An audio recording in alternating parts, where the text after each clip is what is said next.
So class, thank you all for participating in our icebreaker question for the day. It's always nice to start out our class with that. Gets us forgetting about the troubles of the day, and here we are in class. So our lesson plan today is going to be on transfers using a gait belt.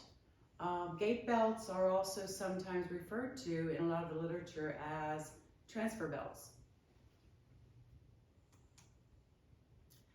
So the objectives of the class today are, what exactly is this thing called a gait belt?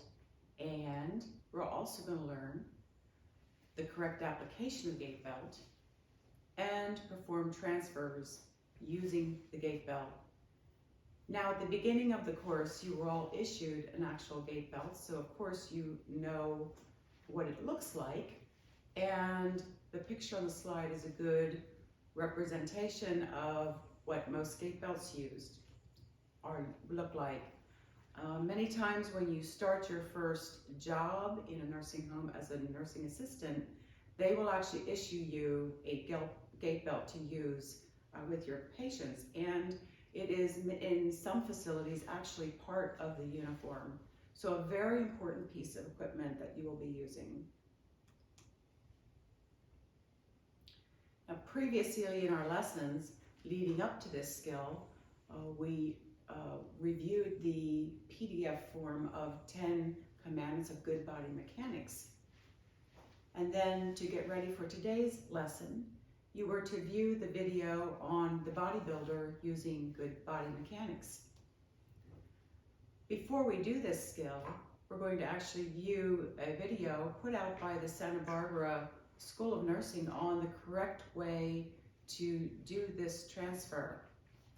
It is skill number 7 in our module of skills, and you will learn how to do this skill step by step as we progress throughout the class today.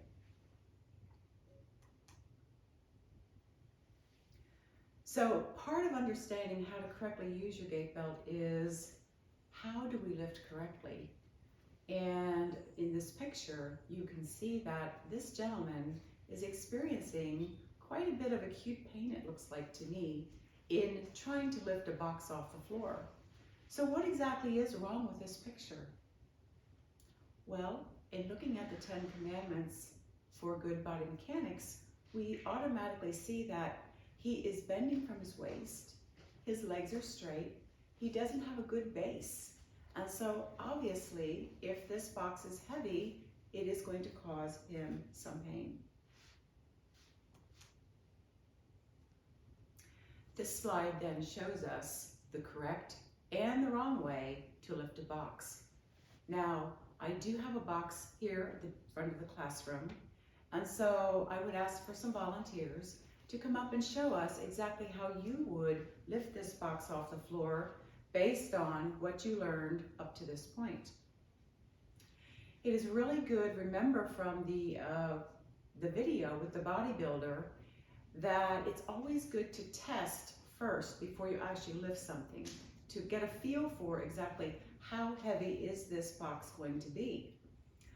That sets you up to use the right muscles when you are indeed lifting. It's important when we look at the right way that we are making a base with our legs, that we are bending at the knees, and we are keeping the object as we lift it as close to our body as we can.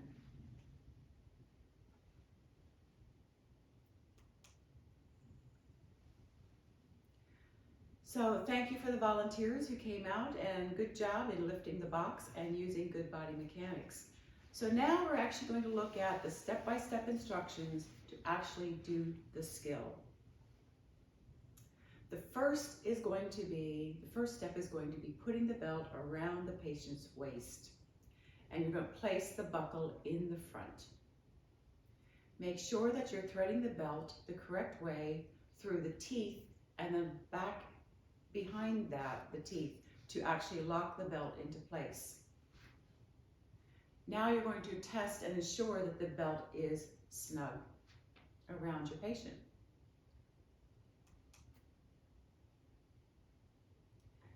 A A lot of times when using a gait belt with your patients, they have the ability to give you some type of help. In fact, gait belts are only really used for people that are able to give you some type of help. So it's important to encourage your patient to push off of the bed or off of their wheelchair as you are lifting. And this helps you to not actually be lifting dead weight. Another important thing is to let your patient know what you're about to do.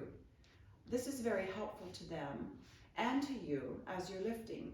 So one of the suggestions is that once you have the belt around your patient and you're grasping on both sides, you will ask your patient to help push up on the count of 3.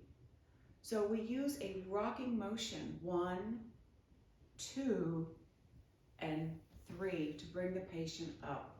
And that helps tremendously in lifting a patient. Once you are in the process of lifting, you're going to remember to use your arms and your large leg muscles in doing the lift. An important thing to remember when you have completed the lift is you do not want to twist your body. So if you're going to say put them in from lifting from bed to a wheelchair that's next to the bed, you want to lift them up straight and then pivot your whole body, keeping your spine straight to then put them into the wheelchair. And of course, once you're finished with the transfer and they are where you want them to be, you are going to then remove the gait belt. So, any questions? So now that we have seen the video, we've also seen the step-by-step instructions. I'd like you to pair up with your lab partner and let's take, say, the next 30 minutes or so to practice the skill. I will be circulating around the room, watching you for any questions or concerns that you might have during the skill. Remember, this is one of the skills, one of 24 skills that you will be tested on with your certification exam that will be occurring on December 17th. Thank you.